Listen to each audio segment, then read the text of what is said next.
Welcome everybody to our August 17th council meeting. As usual, we will start with the Pledge of Allegiance. I pledge allegiance to the flag of the United States of America and to the republic for which it stands, one nation, under God, indivisible, with liberty and justice for all.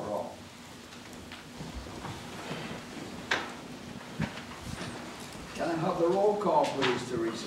Councilmember Lewis. Present. Councilmember Carlson. Here. Councilmember McKeithen. Here. Vice Mayor Widmer. Here with a tie. Mayor Coffey. Here. We have no presentations, so the next item on the agenda are public comments, and I would just remind everybody that public comments are reserved for people wishing to address the council on any matter not on the agenda.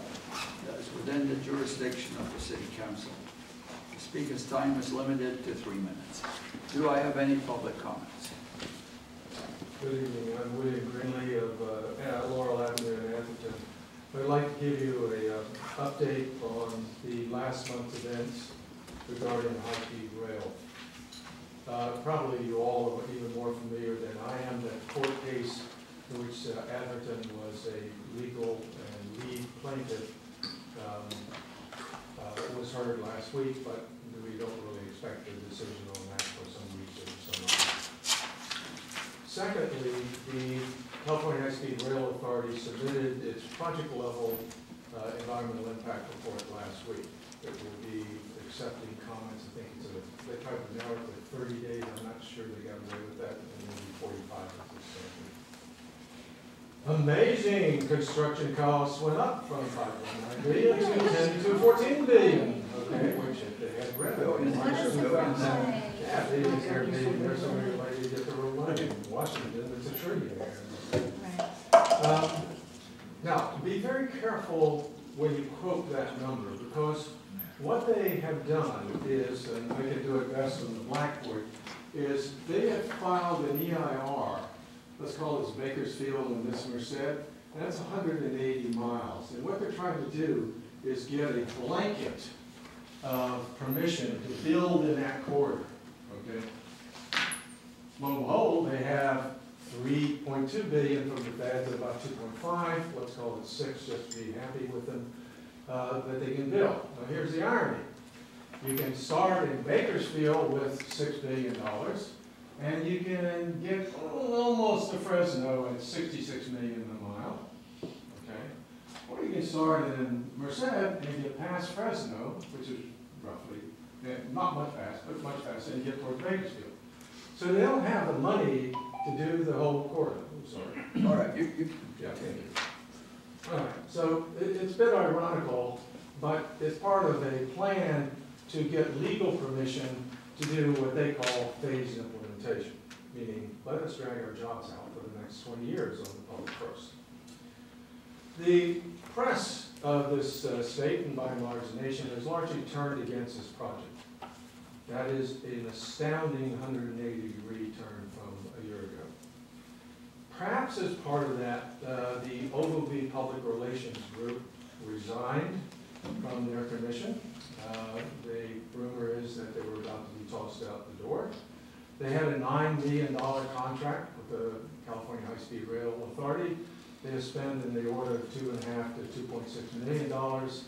And I think the state auditor might be polite if he said, there's not a lot of documentation around that. Jeff Barker, who carried the title of Deputy Executive Director of the High-Speed Rail Authority, but who was the kind of public face of the High-Speed Rail Authority, he resigned also 2 weeks ago for reasons yet unknown, but lots of rumors about what he had been hiding from the public in between.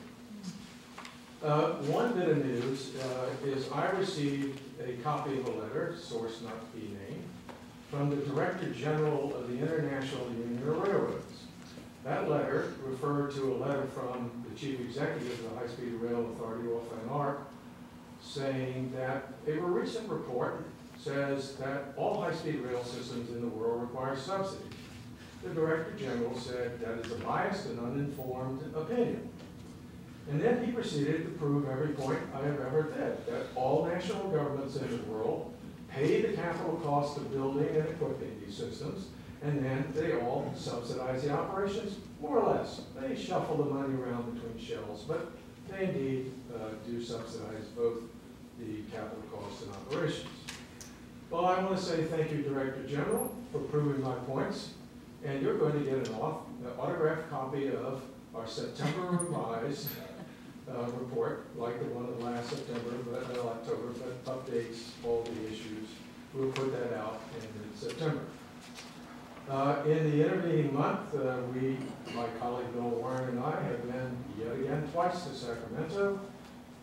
Just yesterday, we have now given out 19 of the 21 one-page single subject, very focused papers we call notes to 52 staff members. I have given that pitch, my elevator pitch, 52 times yesterday, 52 times, so I don't want to say. We have also Mr. Michael Brownrigg, that some of you know from the Burlingame Council, and Bill Warren and I met with Assemblymember Jerry Hill on the 15th of July. And if we claim credit for anything in this deal, we have got him to stand up and say, this makes no sense. Why we continue? Your state has spent $500 million on this project to date. All right? Your state spent in the last fiscal year, ending June 30th of last year, $231 million of that $500 million. That adds up, if you take the number of consultants and full-time employees, the 600 consultants and 20 full-time employees, to $1 million a day, or an average full-time equivalent of $350,000 per full-time equivalent for this year. Lordy, this year they cut the budget 29%, and the budget for this year is $155 million, which do the numbers, works out at $705,000 per day they are spent. And you've got little budget problems, right? Finally, we did also meet with Rich Gordon. He's somewhat more cautious, being a new Assembly member, but being asked to have that meeting alone was a certain show credibility of the work, which actually Jerry Carlson has in front of him a heavy stack of paper, which is the composite of the 6 reports plus major report plus 21 briefing papers that we completed.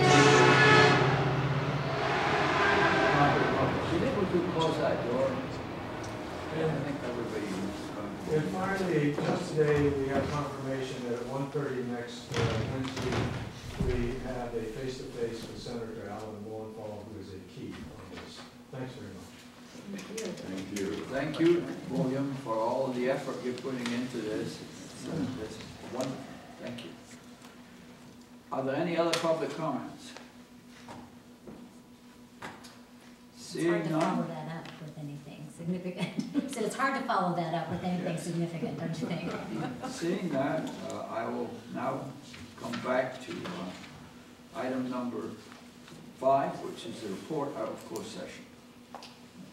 Mr. Mayor, members of the council, the city council met in a closed session regarding a conference with legal counsel, existing litigation with Pacific Peninsula Group versus the town of Atherton. And the council has agreed to accept a settlement proposal in concept and directed staff to prepare an agreement and allow the city manager sign and execute once it is signed off on by the other party. Thank you. City manager's report. John, do you have anything to add to that? I do not. I only want to ask, would you be interested in briefing about introducing the chief? Oh, yes, I forgot he wasn't here. Last time. And Flint is our new police chief, our new interim police chief. I'd like to introduce Ed. Ed has a tremendous background in law enforcement, and I think is going to be a great addition to Atherton. Why don't you stand up, Ed, so that everybody can see you. All right. Thank you, Mayor. So now we come to the consent calendar, and as many of you are aware, these are items that are generally considered routine in nature, and will normally be approved by a single vote of the council. However, if any of the council members or any of the public would wish to take one of these items out so it can be discussed separately, certainly feel free to do it. So first of all, I would ask the council, do they have any items they want to pull out of the consent agenda? Kathy? Item number 14.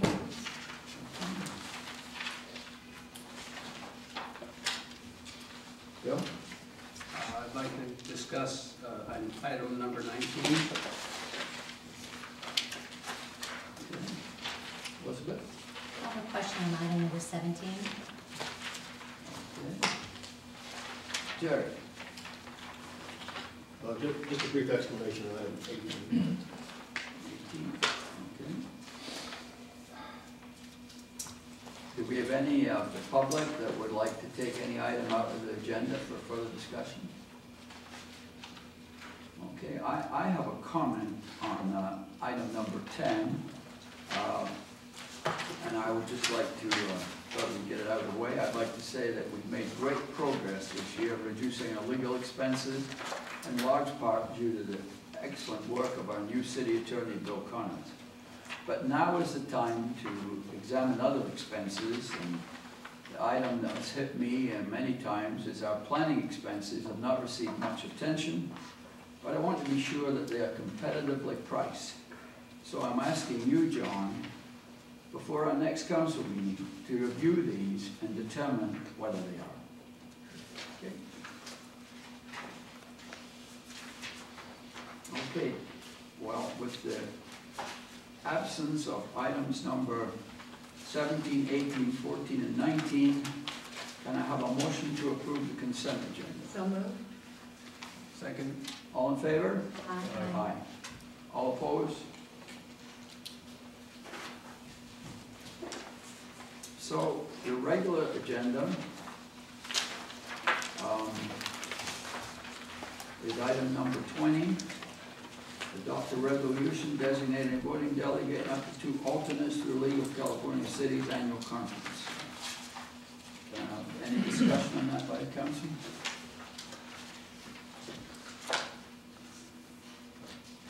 I won't be here at this meeting. I won't be here at that time. Okay. John? I'm out of town that weekend, Okay. that week. Is there any discussion by the public? In that case, I will entertain a motion to adopt this resolution. Can I have a second? Well, who is the, No, the it's delegate? gonna The names are voting. going to be put in. Yeah. Do we make that decision tonight? Yes, Yeah. I think that if, I I'd would- like to nominate Councilmember Carlson to be our delegate. Absolutely. I'm all in favor. Do we have to have 2 delegates or just Bill, one? would you be willing to be an alternate? No, I would be. Okay, how about you, Jim? No, I don't think I'm going to be Okay, here. well then I guess we, Jerry? Jerry, make sure you make Oh, it. sure. Okay. Okay. So, Elizabeth, would They you can be like to be alternate too. Well, I'll be an alternate. No one to stick up the tab. I believe we are going to be gone that week, but if we don't go, I'll be happy to go with them. All right. Okay? So, can I have a A second. second then adopting this resolution and designating Councilmember Carlson as our voting delegate? So And moved. Councilmember Lewis as your alternate. Second. Okay. All in favor? Aye. Good. The next one is item number 21. Implementation of the town's last, best, and final offer regarding contracting out of a bargaining unit work for miscellaneous town employees represented by Teamsters 856. Kathy? I have no comment to make. No, Elizabeth? I just want to say that I'm saddened to see this resolution come before us. I was hopeful that the town and the union negotiators could have reached an agreement to be able to keep our loyal and long-term employees while bridging the current budget and future budget gaps. And it seems like that was not successful. And so here we are, and that's, I don't think we have any other choice. Jerry? No questions. Public? You have any comments on this item? If not, I will entertain a motion to Through the chair. adopt this resolution. I just want, for the record, I want to say that resolution 11-19 has already been used, so it won't be 19, it'll be 20 and 21. Okay, all right. I'd like to move that we accept this resolution. Second? All in favor? Aye. We'll now go to the items that have been pulled out of the consent agenda, and the first one is number 14. Kathy? I would simply like if we could add some sort of understanding that this is for habitual violations. It's not the person who goes away occasionally on the weekend. That language, I think, will mollify a lot of concerned people. Surely, if you like under a whereas for habitual violation. Yes, I somewhere. thought you said that. Yeah, I also wanted to pull this, Kathy, because I felt that the resolution was lacking in some of the spirit and the intent of what was discussed. That's correct. And exactly as you say, and, you know, I wanted to ask where we were in, the letter that we were thinking, that we said we were going to be sending out to the residents, educating them about our expectations of compliance and the guidelines, sending a notice in the garbage bill and other things. And so I really would have liked to see more in this resolution that expressed what we were saying at the meeting last month as the spirit of our intent to do this. Yeah, the trash bills go out only quarterly, and they said last time we missed that. So we're 90 days or 60 days away. But we could still send a letter to the residents, which I think a direct letter from the town, even from the council, you know, actually notifying them of this new ordinance and saying that it is our intent not to use this ordinance as a money-making, you know, revenue-generating thing or a punitive thing, only in the event of repeat offenders, the last resort, and here are our expectations of compliance. And you know, we are hoping that everyone will be good neighbors and respect their neighborhood and comply with this. Mr. Mayor, that a letter of that sort can come from the city, but it is illegal to come from the city council because that becomes a mass mailing, and that's not permitted. Well, I'd like to suggest that if we send such a letter, that the letter actually be sent with the bills so that people will open it up and see it, and Recology will be covering that, and that gives it time to settle in as well. So I agree that it should be sent with the bills, but I think it should be sent separately also. I think people see open the bill and throw the inserts away immediately. well, we go on a postcard. But I think we should send it out in some way that doesn't cost us too much. It's a postcard. Recology. That's fine. That's why I'm letting Recology do it. I would agree with you. Jared, do you have any comments? No, that sounds fine. I think the city manager really ought to sign the letter. I think you should too. Yeah. So, But the council has passed an ordinance, and this is the ordinance, and notifying them that, and these are the guidelines, and give them a heads up, and this is our expectations. so if we agree that the letter is going to go out, John, then I think that we can go ahead and vote on this resolution. So I would move that we approve the resolution with the addition of language indicating that it is to be for violators who are habitual violators. Okay. That's second. All in favor? I Okay. Next item is item number 18. Jared, oh, I'm sorry, Elizabeth. No. 17. 17. My question, I just wanted to question, I see that we've got budgeted funds from parcel tax and from the state, but is Menlo Park not participating in the cost of this? No, they're not. And why not? I thought that it was part of that we had to get their approval to do it, and that they were going to be participating in the cost of it. We have to get approval by. It's something that's really been requested by Victoria Manor Yeah. homeowners. It's for their benefit essentially because they're on that side of the street wanting to cross over. And Menlo Park residents haven't really expressed any desire for this. Because there's no place for them to walk. Despite the fact that Menlo Park is benefit from the sales tax. Right, all the people crossing over to go into town. But, you know, I remember this has come up many times. Are there any other comments on item number 17? 60. Number No, it's 17. Yes, it Well, is. just originally when it was first presented, it was presented that all the costs would be covered by the grant that was achieved, and obviously that's not the case, but I agree that it's been asked for a while, and they've been lobbying, and they've done a lot of work for it, so I think that we shouldn't stand in the way of it, but my understanding is that we weren't going to be paying anything, but maybe it's understood. And the 4,400 through the parcel tax. Any other comments from the council? Any other comments from the public? I'll make a motion that we approve it. The plans and specifications for Atherton's Hoover Street Crosswalk project number 56. I'll second. All in favor? Aye. Next item is item number 18.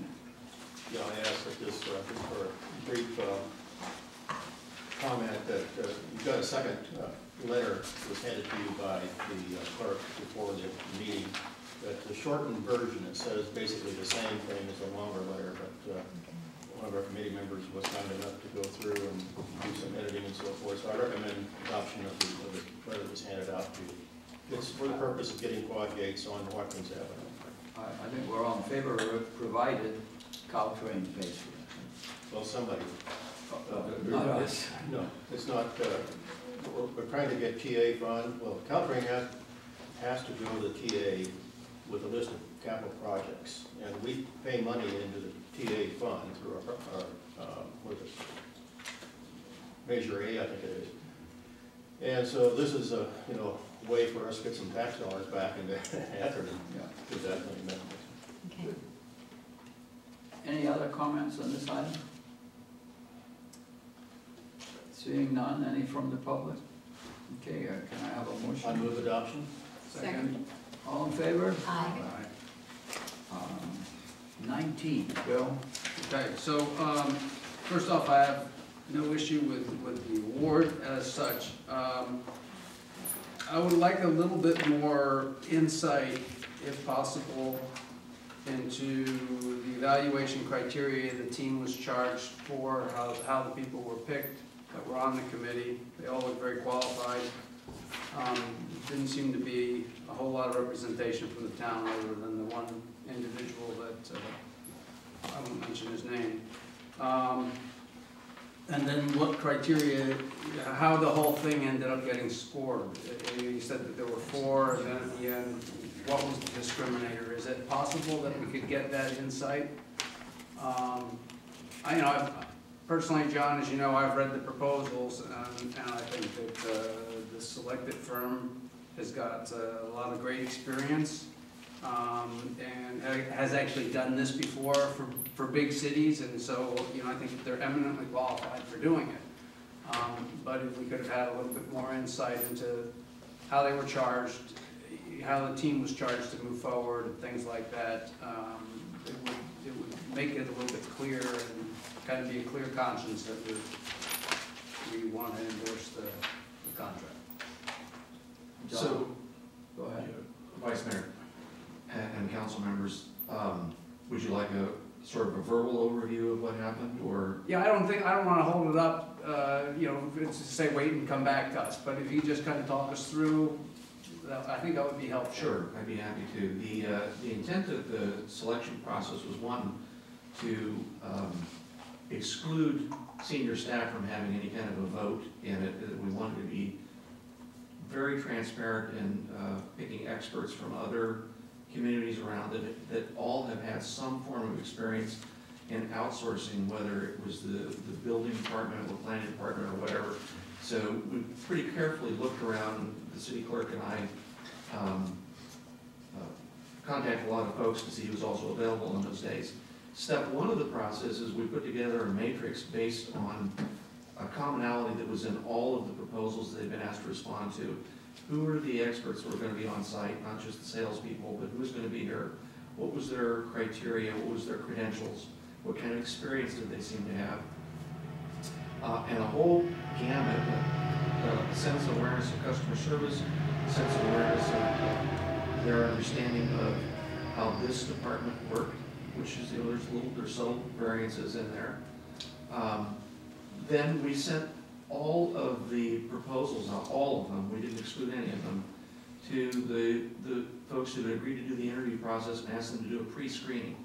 So they scored each of the firms. So there was a scoring matrix that was? There was a scoring matrix. Okay. And it was remarkable how close, and we admonished everybody not to talk to each other, do your own scoring, and some score higher, some score lower, but as long as you're consistent in the scoring, then that's okay. We had a distinct group of 4 out of the 7 or 8 that were clearly the highest 4. We set dates for interviews. We came in, we used pretty much that same matrix, plus gave the panel the ability to follow questions wherever they felt they needed to go.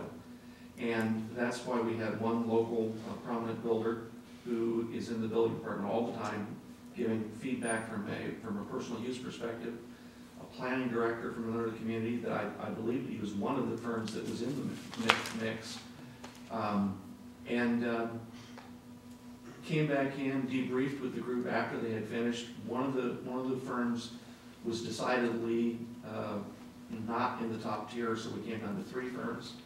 And then we went through a sort of a round robin of each of the interviewers indicating, this is my first choice, my second choice, my third choice, and this is why.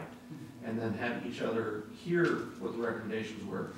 And it consistently, the firm that was selected was number 1 in all 4 interviews. So did we also, call the city of Pomona or the city of Lake Forest or some of these other cities and say, what has been your experience? What's the turnaround time? Have they missed the SLAs? Have we done the reference checking, or was it just, because I mean these look like pretty good references, but part of this, I mean, this is a big decision for us. Absolutely. And so it'd be good if we could at least say, is it like for like, and are they actually performing, or are we just assuming that because they're still performing that they're doing good? No, we're not going to assume that. We are going to, if council decides, gives me direction of how to proceed this evening, in addition to negotiating any final fees out of here and the not to exceeds, we will also corroborate, and if there is any area that there's not, And I don't believe these are long-term contracts. I believe if there is unsatisfactory performance, we can cancel it. termination. Well, we could go more bang for the buck, we could go a little bit longer, but we can talk about that at a different time. But I just wanted to understand the process and understand really, how far along. So I guess I would like to see that we call a couple of these towns that are somewhat representative. I mean, the city of Pomona is a very large city and they're handling it. And if we could get a feel for how they're handling it, that would be great. And actually provide all of council the results from that. All right, and then, my recommendation too is these major contracts, these major outsourcing contracts, they are important and we're taking a big step forward, all of us together. And it's got to be successful. And the key issue for me is that, we've said all along, hey, we got an eye on the financials, but the key thing is the service levels.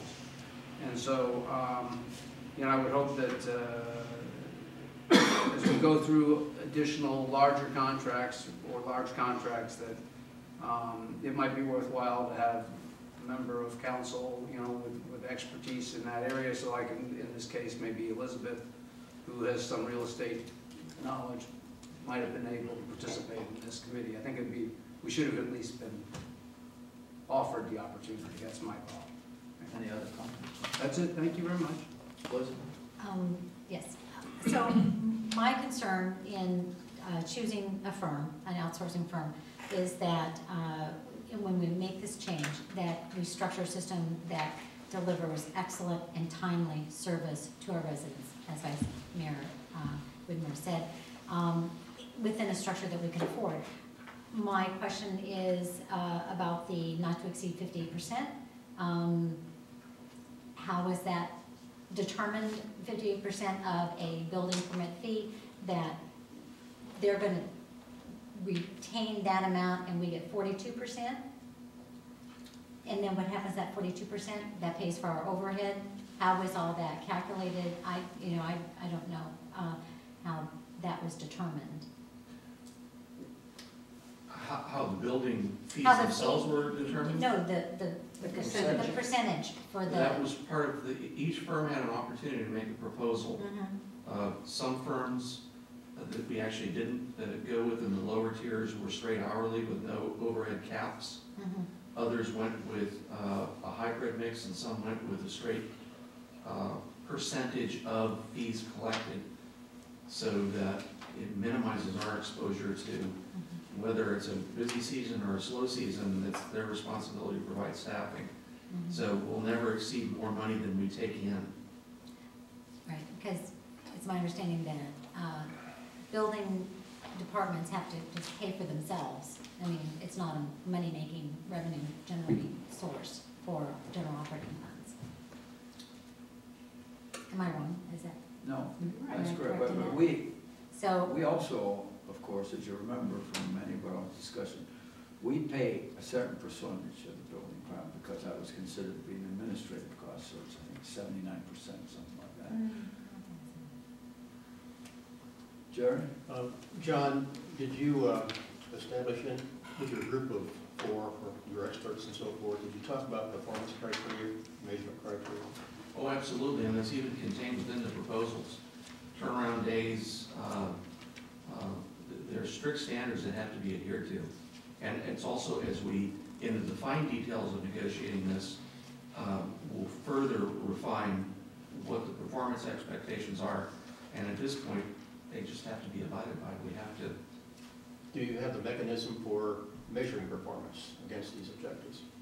Yeah, I can count the number of days, how long were the plans out, how timely was the inspections, how, what kind of feedback, or, we're gonna be really enhancing a lot of things in the building department. In fact, one of the things that the new firm will do, as several of the respondents indicated, we're gonna be doing some public forums and asking local builders to attend them, say what's working well for you, what's not working well, how can we streamline the process, what would you like us to do differently?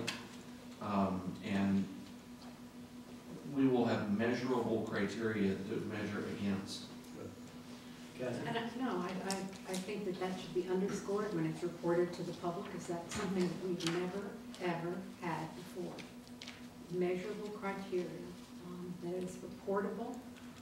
All we've ever had before is occasionally some indication of turnaround time, but even that has not been something you can be assured about when you hear about plans that are found in drawers 3 weeks later and no one realizes they've been there.